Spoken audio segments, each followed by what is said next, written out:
언제쯤 마스크를 벗고 편안히 지낼 수 있을까 그런 생각이 듭니다.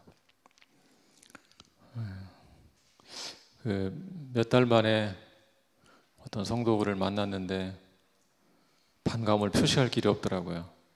반갑다고 악수를 할 수도 없고 허그를 할 수도 없고 참 예상하지 못한 좀 난데없는 삶이 우리 앞에 전개되고 있는데요.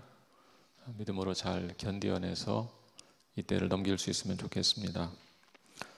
전도서를 강해야 되겠다 생각하게 된 계기는 조금 이따가 자세하게 말씀을 드리겠지만 전도서가 좀 그런 책입니다. 세상이 부조리한 일이 많고 예측 불가능한 일이 많고 그렇죠. 근데 욥기는 인생의 고난에서 굉장히 분투하는 그것을 해석하고 파악하기 위해서 분투하는 그런 말씀이라면 전도서는 그런 현실 속에서도 일상의 은총을 감사로 즐기고 누리며 살라 그런 메시지를 담고 있습니다. 그래서 요즘 같은 때에 우리에게 꼭 필요한 메시지가 아닌가 생각이 되어서 이 말씀을 좀 강의하려고 합니다. 오늘 서론을 말씀드리는데요. 제가 몇 년 전에 주일 예배 때 말씀드렸던 것에 기초해서 약간 보강해서 오늘 말씀을 드리고 다음 주는 찬양 예배를 드리고 그 다음 주부터 전도서를 대략 한 장 혹은 한 반 장 정도 상세하게 강의를 하도록 그렇게 하겠습니다. 나누어 드린 자료는 좀 단순하고요, 간단하고요. 인용하는 성경 말씀은 화면에 좀 쏴드리도록 그렇게 하겠습니다. 저자 및 연대, 전도서의 저자는 전도자라고 표기되어 있습니다. 전도자, 도를 전하는 자 그런 말이겠죠. 전도자가 누구를 가리키는가? 전통적으로 다윗의 아들 솔로몬이라고 알려져 있었습니다. 1장 1절에 보면 이런 표현이 있죠. 다윗의 아들 예루살렘 왕 전도자의 말씀이라 이렇게 되어 있기 때문에 얼른 보자마자 떠오르죠. 다윗의 아들 솔로몬, 예루살렘 왕 솔로몬, 솔로몬이구나 이렇게 생각이 되죠. 실제로 가장 유력한 설로 지금까지도 널리 인정받고 있는 것이 솔로몬 서작설입니다. 근데 한 가지 생각해 볼 것은 히브리어로 아들이라는 말은 아들만을 가리키는 말은 아닙니다.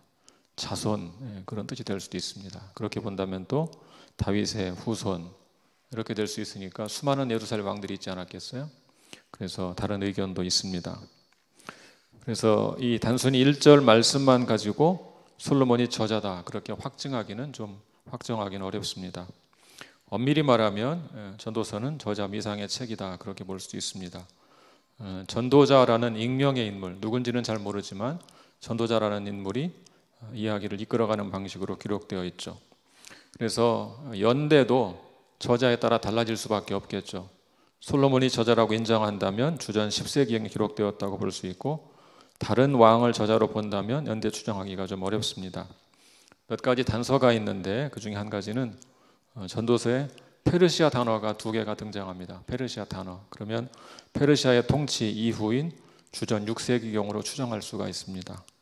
또 그렇지만 성전에 대한 언급이 있는 것을 보면 성전이 없던 시대, 무너진 시대는 또 배제돼야 되겠죠. 그렇게 본다면 대략 주전 5세기경으로 추정될 수 있습니다. 그래서 정리하면 솔로몬을 저자로 본다면 주전 10세기경, 다른 저자라고 본다면 주전 5세기경으로 추정할 수 있습니다.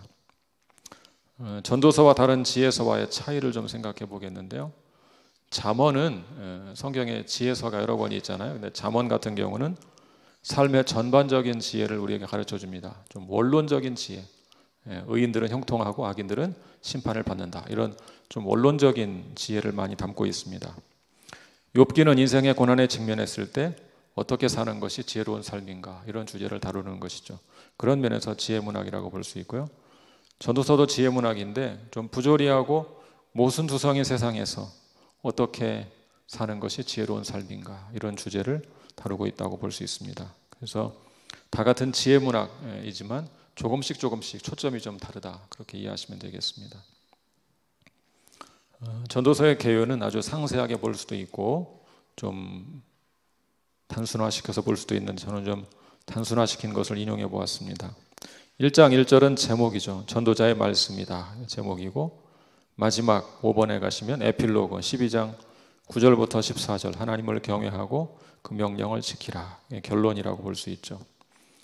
그 사이에 본론 전체 내용이 있는데 그 본론을 감싸고 있는 주제어구가 있습니다. 1장 2절, 12장 8절. 헛되고 헛되며 헛되고 헛되니 모든 것이 헛되도다. 이 말씀이 앞뒤를 감싸고 있는 좀 수미상관식으로 그렇게 되어 있죠. 그리고 전도서의 내용은 이제 앞으로 자세하게 말씀을 드리겠지만 오늘 구조를 볼 때는 그냥 전체를 한 덩어리로 그렇게 좀 구분해 놓았습니다. 주제를 다룰 때 좀 더 상세하게 다루고 본 강에 들어가면 구조를 좀 상세하게 말씀을 드리겠습니다. 자, 주요 주제를 몇 가지 보겠는데요. 인간에 대한 전도서의 관점. 인간은 이중적 측면을 가진 존재입니다. 이중적 측면을 가진 존재.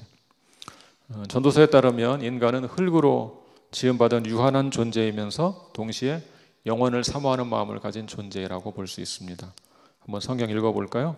3장 20절. 3장 20절. 자, 시작. 다 흙으로 말미암았으므로 다 흙으로 돌아가나니 다 한 곳으로 가거니와. 또 12장 7절. 12장 7절 시작. 흙은 여전히 땅으로 돌아가고 영은 그것을 주신 하나님께로 돌아가기 전에 기억하라. 둘 다 인간이 흙으로 만들어진 존재라고 설명하죠. 그런가 하면 3장 11절은 조금 다른 관점을 보여주죠. 3장 11절 시작. 하나님이 모든 것을 지으시되 때를 따라 아름답게 하셨고 또 사람들에게는 영원을 사모하는 마음을 주셨느니라. 그러나 하나님이 하시는 일의 시종을 사람으로 측량할 수 없게 하셨도다. 자, 먼저 인간의 유한성의 측면을 좀 살펴보겠습니다. 전도서에 많이 나오는 단어가 헛되다라는 단어죠. 헛되다. 예전에 어떤 어머님께서 성경 공부 저랑 하시면서 전도서 읽으면 마음에 상처가 돼요. 그래요. 자꾸 헛되다고 하니까 마음에 상처가 된다. 그렇죠. 설명해 드린 적이 있었는데요. 헛되다는 단어가 무려 37회 37번 나옵니다. 헛되다는 말을 히브리어로 헤벨이라고 합니다. 헤벨. 따라 하실까요? 헤벨. 근데 이 헛되다라고 번역하면 오해를 불러일으킬 가능성이 높습니다. 헤벨이라는 말은 숨 혹은 바람, 그런 말입니다. 숨 혹은 바람. 그러니까 전도자는 인생이 잠깐 사이에 지나가는 바람과 같다, 이렇게 표현했던 것이죠. 그것을 헛되다라고 번역한 것입니다. 자, 그러면 왜 이렇게 전도자는 인생이 헛되다고 할까? 1장부터 계속 인생이 헛된 이유를 반복적으로 밝히죠. 그 중에 한 가지는 지혜가 많으면 번뇌도 많게 헛되다 그랬어요. 1장 18절 같이 읽어보죠. 자, 시작. 지혜가 많으면 번뇌도 많으니 지식을 더하는 자는 근심을 더하느니라. 학자들은 이런 말씀 볼 때마다 괴로운 생각이 들죠. 그래서 내가 번뇌가 많구나, 그런 생각이 들죠. 근데 실제로 좀 그렇잖아요. 공부를 많이 할수록 고민거리가 많고 번뇌가 많은 거예요. 또 2장 10절 11절 볼까요? 2장 10절 11절 시작. 무엇이든지 내 눈이 원하는 것을 내가 금하지 아니하며 무엇이든지 내 마음이 즐거워하는 것을 내가 막지 아니하였으니 이는 나의 모든 수고를 내 마음이 기뻐하였음이라. 이것이 나의 모든 수고로 말미암아 얻은 몫이로다. 그 후에 내가 생각해 본즉 내 손으로 한 모든 일과 내가 수고한 모든 것이 다 헛되어 바람을 잡는 것이며 해 아래에서 무익한 것이로다. 즐거운 일이었는데 지나고 보니까 헛되다, 그런 표현을 또 하고 있는 것이죠. 또 2장 16절 2장 16절 시작. 지혜자도 우매자와 함께 영원하도록 기억함을 얻지 못하나니 후일에는 모두 다 잊어버린 지 오래일 것임이라. 오호라, 지혜자의 죽음이 우매자의 죽음과 일반이로다. 지혜자나 우매자나 다 똑같이 잊혀지기 때문에 헛되다고 표현했습니다. 또 2장 18절 19절 2장 18절 19절 자, 시작. 내가 해 아래에서 내가 한 모든 수고를 미워하였노니 이는 내 뒤를 이을 이에게 넘겨주게 됨이라. 그 사람이 지혜자일지 우매자일지야 누가 알랴마는 내가 해 아래에서 내 지혜를 다하여 수고한 모든 결과를 그가 다 관리하리니 이것도 헛되도다. 그러니까 굉장히 많은 일을 통해 업적을 쌓았는데 그 다음 세대에 어떻게 될지 모르겠다, 그거예요. 구약의 왕들을 보면 그런 일이 많죠. 아버지는 훌륭한 왕이었는데 아들은 엉망인 경우도 있고요. 그래서 굉장한 업적을 쌓았는데 하루아침에 다 무너뜨리는 일이 있는 거죠. 그러니까 헛되다, 그런 표현을 또 한 것입니다. 자, 또 4장 1, 2절 볼까요? 4장 1, 2절. 자, 시작. 내가 다시 해 아래에서 행하는 모든 학대를 살펴보았도다. 보라, 학대받는 자들의 눈물이로다. 그들에게 위로자가 없도다. 그들을 학대하는 자들의 손에는 권세가 있으나 그들에게는 위로자가 없도다. 그러므로 나는 아직 살아있는 산자들보다 죽은 지 오랜 죽은 자들을 더 복되다 하였으며, 학대를 받는 사람이 있는데 위로하는 사람이 없으니까 헛되다. 얼마나 절망적인 마음이 들었는지 일찍 죽는 것이 낫다. 아니다. 차라리 태어나지 않는 것이 낫다. 이렇게까지 생각합니다. 자, 그 다음에 5장 10절을 또 볼까요? 5장 10절. 시작. 은을 사랑하는 자는 은으로 만족하지 못하고 풍요를 사랑하는 자는 소득으로 만족하지 아니하나니 이것도 헛되도다. 전도자는 계속 말하죠. 재물이 많은 자들이 막상 만족하지 못하니까 재물의 많은 것도 헛되다 그럽니다. 자, 이러한 인생의 유한함을 생각할 때 인생은 참으로 헛되다는 것입니다. 인간에게 다른 측면이 있죠. 3장 11절. 3장 11절. 시작. 하나님이 모든 것을 지으시되 때를 따라 아름답게 하셨고 또 사람들에게는 영원을 삼하는 마음을 주셨느니라. 그러나 하나님이 하시는 일의 시종을 사람으로 측량할 수 없게 하셨도다. 다른 측면이 뭐냐면 인간에게는 영원을 삼하는 마음이 있다 하는 것이죠. 그게 다른 측면이죠. 자, 인간은 이렇게 이중적 측면을 가진 존재입니다. 바로 이런 이중적 측면에서 종종 모순된 일이 벌어지는 것이죠. 영원을 사모하는 존재이지만 현실에서는 짐승과 다를 바 없이 유한한 존재이기 때문에 인간에게 고뇌가 찾아올 수밖에 없다는 것입니다. 그것이 전도사가 바라보는 인간에 대한 관점입니다. 유한하지만 영원을 사모하기 때문에 그 속에서 모순으로 고민할 수밖에 없다. 자, 하나님에 대한 전도사의 관점을 보겠습니다. 인간에 대한 관점을 살펴보았고 하나님에 대한 관점. 흔히 전도서를 헛되다는 말로 상징되는 염세주의적인 책으로 생각하는 경향이 있죠. 근데 결론부터 말하면 전도서는 염세주의를 부추기는 책은 아닙니다. 주전 14세기 바벨론 작품 가운데 염세주의자와의 대화라는 책이 있습니다. 그 책은 인생의 문제에 대한 유일한 해답은 뭐라고 말할까요? 인생의 문제의 유일한 해답은 자살이다 그럽니다. 자살이다. 그런 게 염세주의적인 책이죠. 자살을 부추기는. 죽는 게 제일 좋다 뭐 이렇게 생각하는 것이죠. 또 길가메시 서사시에서 샤마슈시는 단도직입적으로 말합니다. 내가 추구하는 인생을 너는 결코 찾을 수 없을 것이다 그럽니다. 인생의 답을 찾을 수 없을 것이다. 이런 책들이 염세주의적인 책이라고 할 수 있죠. 그렇지만 전도서는 그런 책은 아닙니다. 전도서에 헛되다, 헤벨이라는 말이 37회가 나오지만 하나님의 이름이 40회 나옵니다. 그보다 3번 더 많이 하나님을 언급하죠. 자, 하나님을 뭐라고 소개하는지 한번 보겠습니다. 맨 첫 번째로 전도자가 소개하는 하나님은 창조주이십니다. 3장 11절. 3장 11절. 시작. 하나님이 모든 것을 지으시되 때를 따라 아름답게 하셨고 또 사람들에게는 영원을 사모하는 마음을 주셨느니라. 그러나 하나님이 하시는 일의 시종을 사람으로 측량할 수 없게 하셨도다. 하나님이 모든 것을 지으셨다 그랬죠. 또 11장 5절. 11장 5절. 시작. 바람의 길이 어떠함과 아이벤 자의 태에서 뼈가 어떻게 자라는지를 내가 알지 못함 같이 만사를 성취하시는 하나님의 일을 내가 알지 못하느니라. 하나님을 만사를 성취하시는 분으로 표현하죠. 또 12장 1절. 12장 1절. 시작. 너는 청년의 때 너의 창조주를 기억하라. 곧 곤고한 날이 이르기 전에 나는 아무 낙이 없다고 할 해들이 가깝기 전에. 창조주라고 이렇게 표현하지 않습니까? 또 전도자는 하나님을 주권자로 소개합니다. 주권자. 2장 26절. 2장 26절. 자, 같이 읽겠습니다. 시작. 하나님은 그가 기뻐하시는 자에게는 지혜와 지식과 희락을 주시나 죄인에게는 노고를 주시고 그가 모아 쌓게 하사 하나님을 기뻐하는 자에게 그가 주게 하시지만 이것도 헛되어 바람을 잡는 것이로다. 또 3장 14절. 시작. 하나님께서 행하시는 모든 것은 영원히 있을 것이라 그 위에 더할 수도 없고 그것에서 덜할 수도 없나니 하나님이 이같이 행하심은 사람들이 그의 앞에서 경외하게 하려 하심인 줄을 내가 알았도다. 또 7장 13, 14절 7장 13, 14절 시작. 하나님께서 행하시는 일을 보라. 하나님께서 굽게 하신 것을 누가 등이 곧게 하겠느냐. 형통한 날에는 기뻐하고 곤고한 날에는 되돌아보아라. 이 두 가지를 하나님이 병행하게 하사 사람이 그의 장래일을 능히 헤아려 알지 못하게 하셨느니라. 또 8장 17절 시작. 또 내가 하나님의 모든 행사를 살펴보니 해 아래에서 행해지는 일을 사람이 능히 알아낼 수 없도다.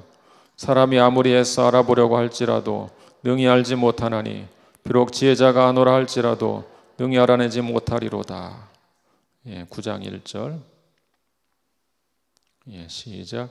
이 모든 것을 내가 마음에 두고 이 모든 것을 살펴본즉 의인들이나 지혜자들이나 그들의 행위나 모두 다 하나님의 손안에 있으니 사랑을 받을는지 미움을 받을는지 사람이 알지 못하는 것은 모두 그들의 미래 일들임이니라. 모든 것이 하나님은 주권자시다. 우리 인생을 주관하시는 분이다. 그렇게 소개하죠. 자, 세 번째 전도자는 하나님을 은혜를 베푸는 자로 소개합니다. 은혜를 베푸는 자. 은혜를 베푸는 자. 자, 2장 24절. 시작. 사람이 먹고 마시며 수고하는 것보다 그의 마음을 더 기쁘게 하는 것은 없나니 내가 이것도 본즉 하나님의 손에서 나오는 것이로다. 또 3장 13절 시작. 사람마다 먹고 마시는 것과 수고함으로 낙을 누리는 그것이 하나님의 선물인 줄도 또한 알았도다. 5장 18절부터 20절 시작. 사람이 하나님께서 그에게 주신 바 그 일평생에 먹고 마시며 해 아래에서 하는 모든 수고 중에서 낙을 보는 것이 선하고 아름다움을 내가 보았나니 그것이 그의 몫이로다. 또한 어떤 사람에게든지 하나님의 재물과 부요를 그에게 주사 능히 누리게 하시며 제 몫을 받아 수고함으로 즐거워하게 하신 것은 하나님의 선물이라. 그는 자기의 생명의 날을 깊이 생각하지 아니하리니 이는 하나님이 그의 마음에 기뻐하는 것으로 응답하심이니라. 이렇게 하나님은 우리에게 은총을 베풀어 주시는 분이다 설명하고 있죠. 자, 네 번째 하나님은 또한 경외의 대상이고 순종의 대상이라고 소개합니다. 경외의 대상, 순종의 대상. 경외의 대상, 순종의 대상. 12장 13, 14절 시작. 일의 결국을 다 들었으니 하나님을 경외하고 그의 명령들을 지킬지어다. 이것이 모든 사람의 본분이니라. 하나님은 모든 행위와 모든 은밀한 일을 선악간에 심판하시리라. 여러분, 이처럼 전도서는 단지 염세주의적인 관점만 담고 있는 책이 아닙니다. 헛되다는 말을 계속 반복하지만 그보다 더 많이 하나님 우리에게 소개하는 책이죠. 전도서의 결론은 창조주를 기억하라는 것이죠. 12장 1절 2절 12장 1절 2절 시작. 너는 청년의 때에 너의 창조주를 기억하라. 곧 곤고한 날이 이르기 전에 나는 아무 낙이 없다고 할 해들이 가깝기 전에 해와 빛과 달과 별들이 어둡기 전에 비 뒤에 구름이 다시 일어나기 전에 그리하라. 창조주 하나님을 경외하고 그의 명령을 지키라. 전도서의 결론이죠. 다시 한번 12장 13, 14절 12장 13, 14절 시작. 일의 결국을 다 들었으니 하나님을 경외하고 그의 명령들을 지킬지어다. 이것이 모든 사람의 본분이니라. 하나님은 모든 행위와 모든 은밀한 일을 선악간에 심판하시리라. 자, 그러므로 하나님이 없는 세상이라면 허무하게 짝이 없지만 하나님을 믿는 사람은 허무한 듯 보이는 세상에서도 하나님을 여전히 경외하며 살 수 있다. 전도서의 결론입니다.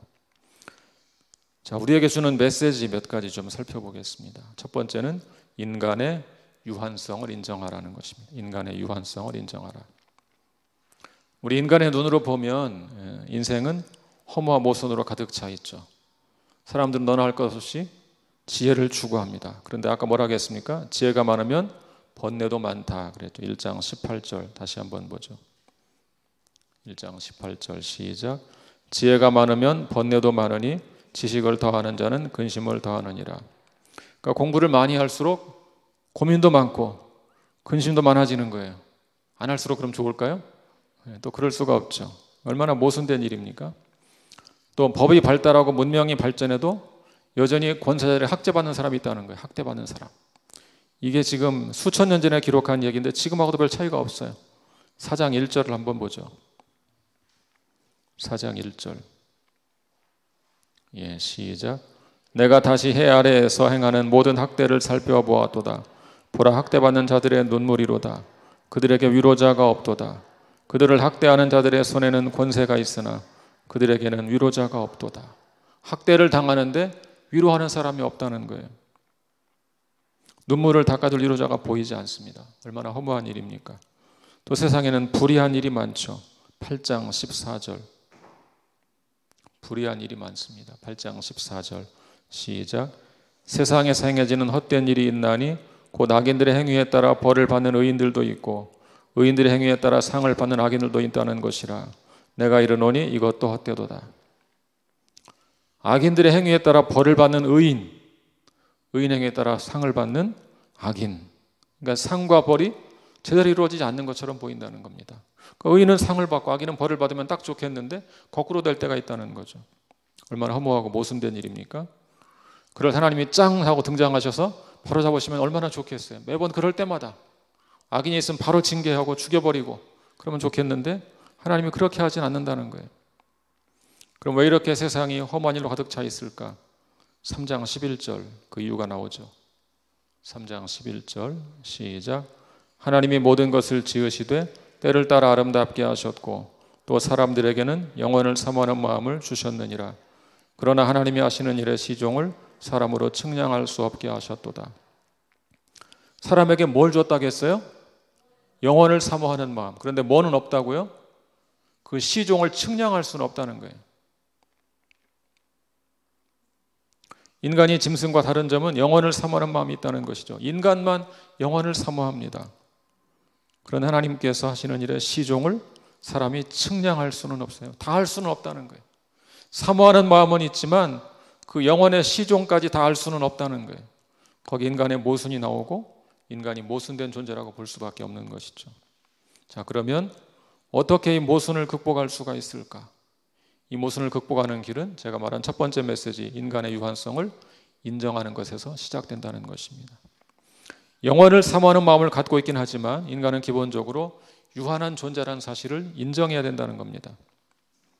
전도서는 그래서 우리에게 인간은 결국 죽는 존재임을 기억하라고 가르칩니다.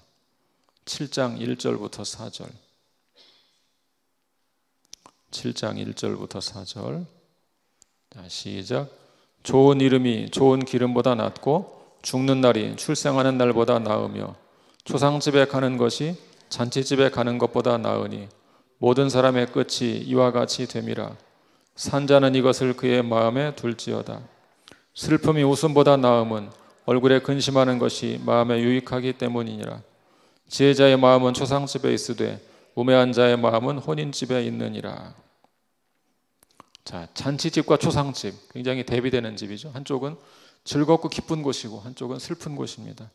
그런데 초상집에 가는 것이 낫다 그렇죠. 왜 그렇게 말하고 있는 것입니까? 잔치집에서는 인간이 죽는 존재라는 사실을 생각하지 못합니다. 마치 이런 즐거운 일이 영원할 것 같은 생각이 드는 것이죠. 그러나 초상집에 가면 나도 언젠가 죽는 존재구나 생각하게 됩니다. 메멘토 모리, 라틴어로 죽음을 기억하라. 메멘토 모리, 죽음을 기억하라. 그래서 지혜자의 마음은 초상집에 있다 한 것입니다. 제가 오래전에 그 부부 세미나 하는 데 가서 장례 체험한 적이 있어요. 장례 체험, 모의 장례식. 제가 죽은 사람은 아니었고 제 아내가 죽은 사람이었습니다. 제 아내가 죽은 사람 역할이고 저는 이제 그의 소식을 듣고 놀라는 그런 상황입니다. 근데 이제 제가 한쪽 방에 있었고 그 스태프들이 제게 찾아왔습니다. 그리고 안타깝게도 부인께서 돌아가셨습니다. 소식을 전해주었어요.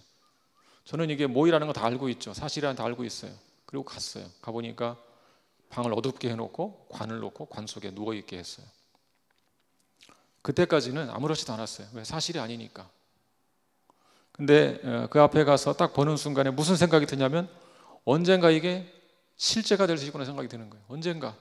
거꾸로 될 수도 있겠죠. 제가 누울 수도 있고 아내가 누울 수 있지만 사고로 동시에 죽지 않는 이상 한 사람 먼저 가는 것은 정해진 사실이잖아요. 언젠가 이게 실제가 될 수 있겠구나. 그 생각이 마음속에 드는 거예요.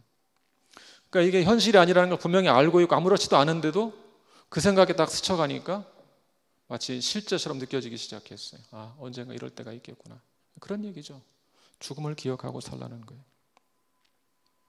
어떤 사람이 지혜로운 사람이냐? 자신의 유한성을 인정하는 사람, 나도 결국 죽는 존재라는 사실을 인정하고 겸손하게 사는 사람, 그런 사람이 지혜로운 사람이다. 그 얘기를 하고 있는 것입니다. 자, 한 걸음 더 나아가서 진정으로 지혜로운 사람은 그래서 그 과정에서 벌어지는 노화를 받아들이는 사람이다. 그런 이야기를 합니다. 인간의 유한성, 죽음을 인정하는 사람은 어느 날 갑자기 죽는 게 아니니까 죽음에 이르는 과정에서 필연적으로 벌어지는 이 노화의 과정을 받아들이고 수용하는 사람이라는 것입니다. 12장 3절부터 6절. 기가 막힌 히브리 문학의 표현이 나옵니다. 12장 3절부터 6절. 천천히 같이 읽어보겠습니다. 시작. 그런 날에는 집을 지키는 자들이 떨 것이며 힘 있는 자들이 구부러질 것이며 맷돌질하는 자들이 적음으로 그칠 것이며 창들로 내다보는 자가 어두워질 것이며 길거리 문들이 닫혀질 것이며 맷돌 소리가 적어질 것이며 새 소리로 말미암아 일어날 것이며 음악하는 자들은 다 쇠하여질 것이며 또한 그런 자들은 높은 곳을 두려워할 것이며 길에서는 놀랄 것이며 살구나무가 꽃이 필 것이며 메뚜기도 짐이 될 것이며 정욕이 그치리니 이는 사람이 자기 영원한 집으로 돌아가고 조문객들이 거리로 왕래하게 됨이니라. 은줄이 풀리고 금그릇이 깨지고 항아리가 샘 곁에서 깨지고 바퀴가 우물 위에서 깨지고. 인간의 노화의 과정을 문학적으로 시적으로 표현한 것이죠. 주로 비유를 쓴 겁니다. 집을 지키는 자가 떤다. 그건 다리가 약해지는 것을 말하는 겁니다. 다리가 약해지는 것, 다리가 떨리는 현상. 힘 있는 자가 구부러진다. 허리가 굽는 현상을 가리킵니다. 맷돌질은 뭐 같아요? 맷돌질 유추해 보세요. 치아. 여러분 치아가 온전하십니까? 맷돌질, 치아가 점점 빠져가는 것. 창들로 내다보는 자가 어두워진다. 뭘 가리키겠어요? 눈이 점점 어두워지죠. 이게 다 초점 렌즈를 자꾸 써야 되고 뭐 이런 현상이 생기는 것이죠. 그 다음 뭡니까? 길거리 문들이 닫혀진다. 귀가 점점 어두워지는 것. 새소리 때문에 잠을 깬다. 아침잠이 적어져서 새벽까지 잠을 깬다는 얘기죠. 음악하는 여자가 쇠하여진다. 뭐 같아요? 노랫소리가 옛날만 못하다. 그런 생각이 드는 것이죠. 또 살구나무에 꽃이 핀다. 뭐 같아요? 흰머리. 저를 보시면 꽃이 많이 폈죠. 또 메뚜기도 짐이 된다. 혼자 감당하기 어렵기에 작은 짐도 들기가 어려워진다. 정욕이 그친다. 여러 욕망이 사라진다. 6절에 있는 표현들, 은줄이 풀리고 금그릇이 깨지고 항아리가 샘 곁에서 깨지고 바퀴가 우물 위에서 깨진다. 뭐 깨진다는 표현은 전부 다 죽음을 가리키는 비유적인 표현들입니다. 이런 노화의 과정을 거쳐서 결국 죽음에 이르게 된다. 그런 이야기죠. 자, 인간은 유한한 존재라서 이렇게 노화의 과정을 밟다가 결국 죽음에 이르게 됩니다. 지혜로운 사람이 누구냐? 메멘토 모리, 죽음을 기억하고 인정하는 사람, 자신의 유한성을 인정하는 사람이 지혜로운 사람이다. 그 얘기죠. 두 번째, 하나님의 선물로 주신 현재를 누리라는 것입니다. 현재를 누리라. 현재는 선물이니까 현재를 누리라. 자, 인간은 결국 죽음에 이르는 유한한 존재다. 그러면 깊은 절망이 생겨요. 우리 마음에 절망감이 들지 않습니까? 전도서는 이렇게 절망하라는 이야기를 하고 있는 것일까요? 그렇지 않습니다. 그렇게 유한한 존재이므로 지금 현재를 즐기라는 것입니다. 유한한 존재니까 현재를 즐기라는 거예요. 세상을 비관적으로 볼 수도 있지만 반대로 유한한 존재이므로 오늘 내게 기쁜 일이 있으면 즐겁게 누리라는 거예요. 전도서 3장 한번 읽어보죠. 1절부터 13절, 좀 길지만 한 절씩 저와 함께 교독하죠. 1절부터 13절까지. 범사에 기한이 있고 천하만사가 다 때가 있나니 날 때가 있고 죽을 때가 있으며 심을 때가 있고 심은 것을 뽑을 때가 있으며 죽일 때가 있고 치료할 때가 있으며 헐 때가 있고 세울 때가 있으며 울 때가 있고 웃을 때가 있으며 슬퍼할 때가 있고 춤출 때가 있으며 돌을 던져버릴 때가 있고 돌을 거둘 때가 있으며 안을 때가 있고 안는 이를 멀리할 때가 있으며 찾을 때가 있고 잃을 때가 있으며 지킬 때가 있고 버릴 때가 있으며 찢을 때가 있고 꿰맬 때가 있으며 잠잠할 때가 있고 말할 때가 있으며 사랑할 때가 있고 미워할 때가 있으며 전쟁할 때가 있고 평화할 때가 있느니라. 일하는 자가 그의 수고로 말미암아 무슨 이익이 있으랴. 하나님이 인생들에게 노고를 주사 애쓰게 하신 것을 내가 보았노라. 하나님이 모든 것을 지으시되 때를 따라 아름답게 하셨고 또 사람들에게는 영원을 사모하는 마음을 주셨느니라. 그러나 하나님이 하시는 일의 시종을 사람으로 측량할 수 없게 하셨도다.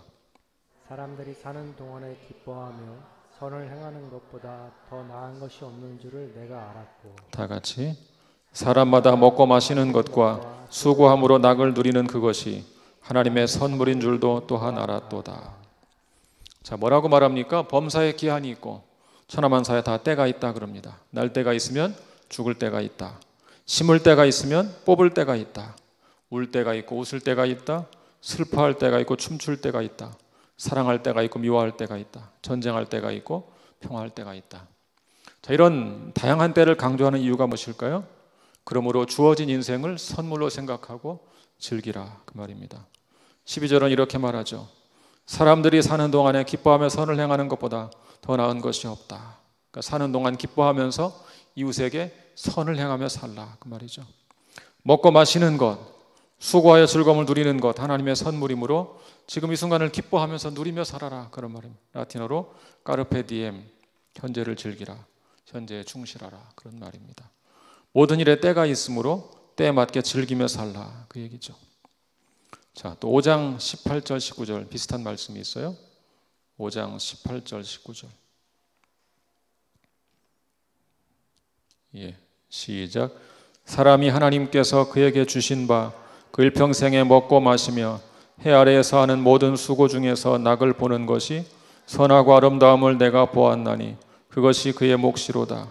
또한 어떤 사람에게든지 하나님의 재물과 부요를 그에게 주사 능히 누리게 하시며 제 몫을 받아 수고함으로 즐거워하게 하신 것은 하나님의 선물이라. 하나님께서 주신 것은 누리라고 주신 것이다 그 얘기죠. 누리고 즐기라고 주신 것이다. 그러니 그 순간을 충분히 즐거워하라 그런 이야기입니다. 전도서 9장 9절 9장 9절 시작. 내 헛된 평생의 모든 날 곧 하나님이 해 아래에서 내게 주신 모든 헛된 날에 내가 사랑하는 아내와 함께 즐겁게 살지어다. 그것이 내가 평생의 해 아래에서 수고하고 얻은 내 몫이니라. 자, 미래를 알 수 없는 존재이므로 지금 주신 배우자와 행복하게 살라는 것입니다. 언제 갑자기 세상을 떠날지 알 수 없는 거 아니겠어요?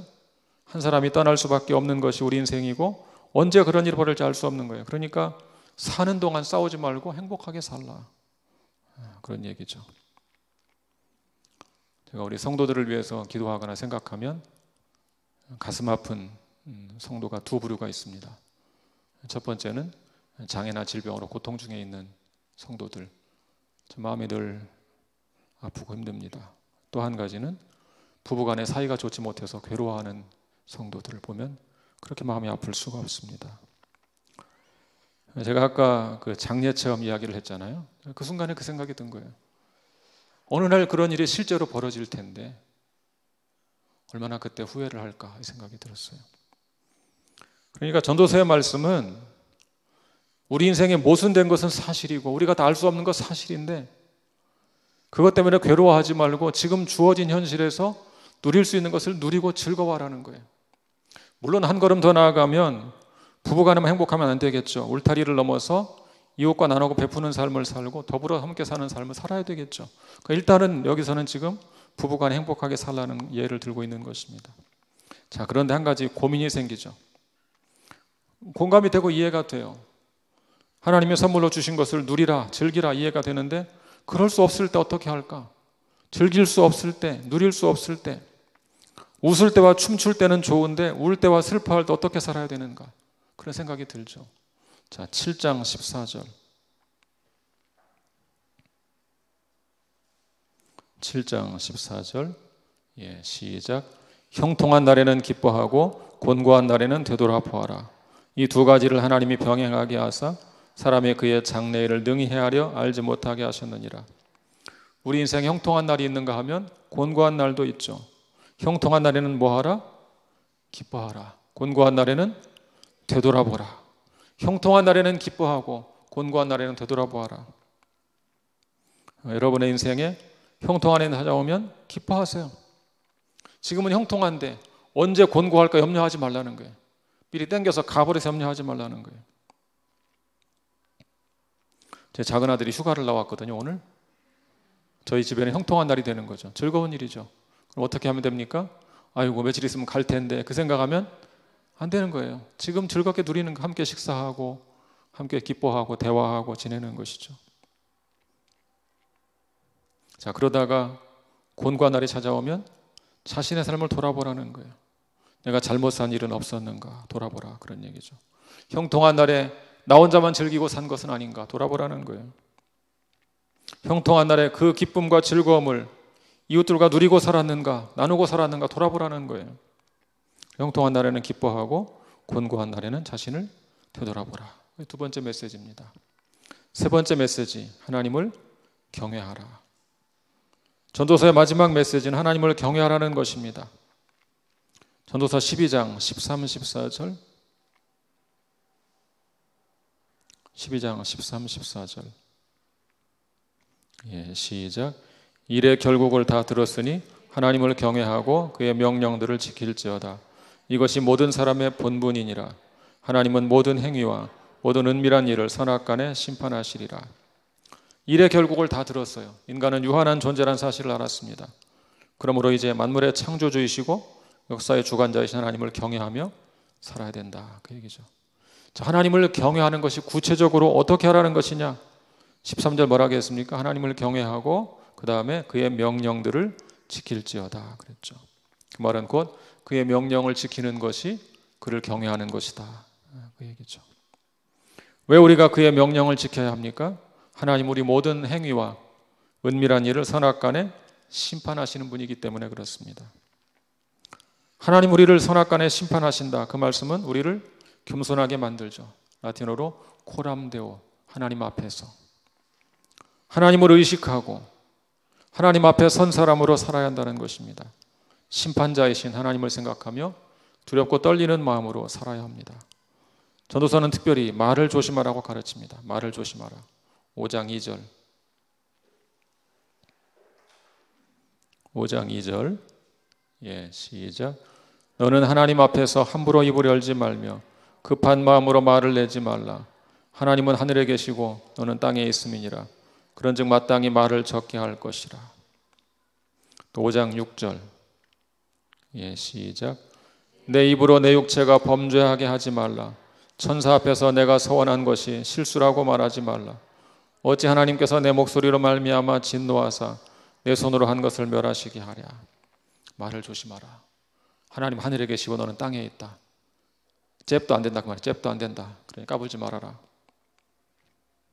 전도서 11장 9절은 청년들에게도 하나님의 심판자이심을 기억하라고 권면하죠. 11장 9절.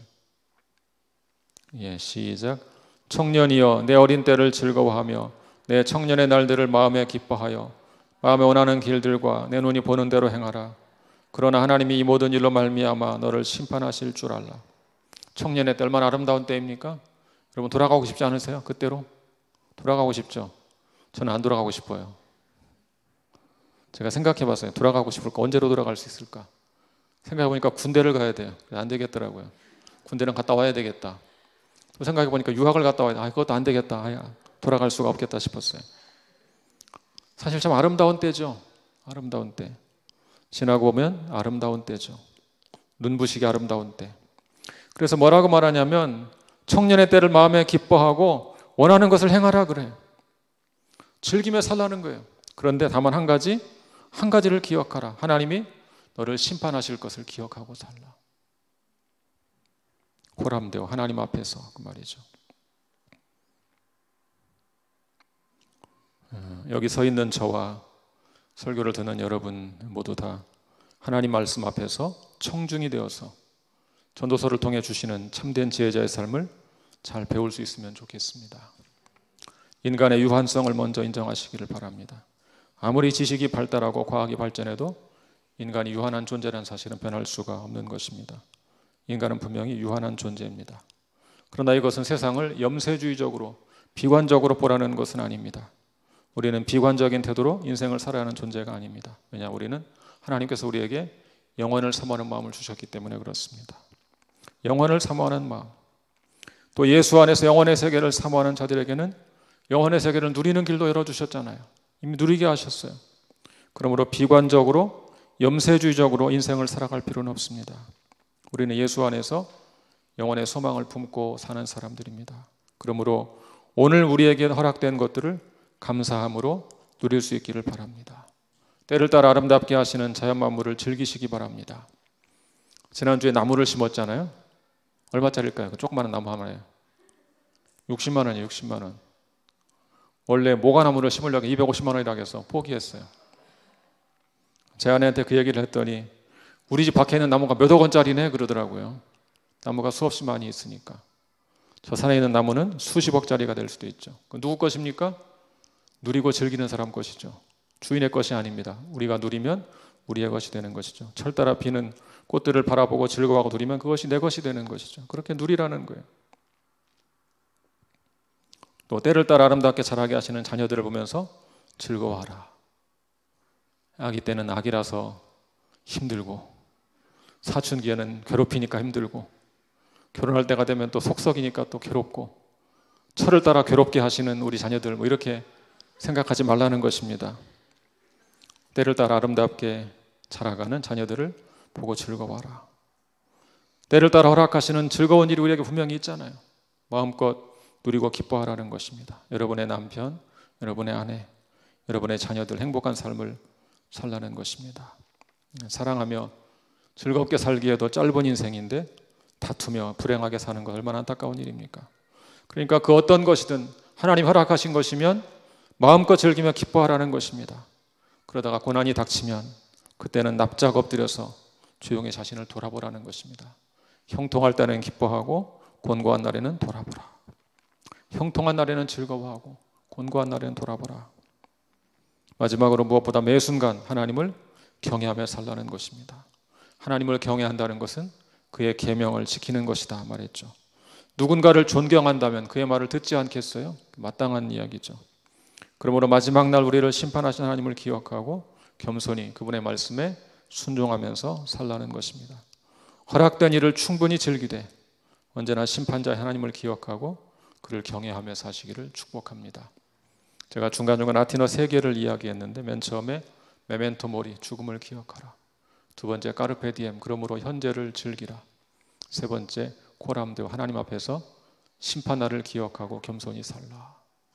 우리에게 전도서가 그런 메시지를 주고 있는 것입니다. 전도서 12장 1절 2절 같이 읽어보겠습니다. 아까 읽은 말씀인데요. 자, 시작. 너는 청년의 때 너의 창조주를 기억하라. 곧 곤고한 날이 이르기 전에, 나는 아무 낙이 없다고 할 해들이 가깝기 전에, 해와 빛과 달과 별들이 어둡기 전에, 비 뒤에 구름이 다시 일어나기 전에 그리하라. 12장 13절 마지막. 시작. 일의 결국을 다 들었으니 하나님을 경외하고 그의 명령들을 지킬지어다. 이것이 모든 사람의 본분이니라. 아멘. 우리 같이 기도하겠습니다.